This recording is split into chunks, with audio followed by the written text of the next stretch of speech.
tomorrow is dedicated for that, and just stopping here with. Thank you, Apurva, for bringing the voices from the ground to this workshop. I'm again playing the role of a villain here. I'm robbing you the chance of too many questions, so we had room for just one question.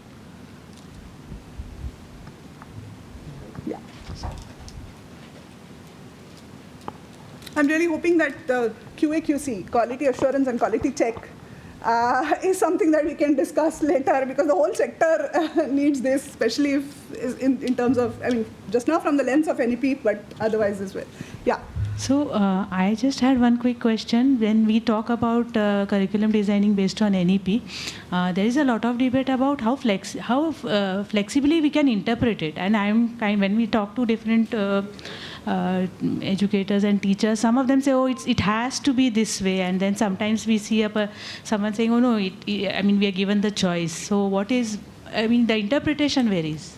Yes, I think now, I mean, in the beginning it was very, very open because there was no specific guideline. But now I think, like Maharashtra has a committee which is now drawing up frameworks. Slowly it's getting set in stone.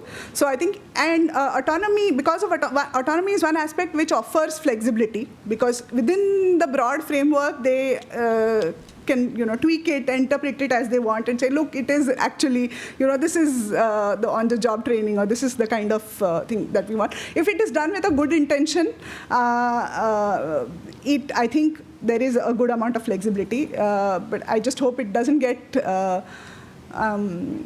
malintentions just to tick boxes. If one uses that flexibility, then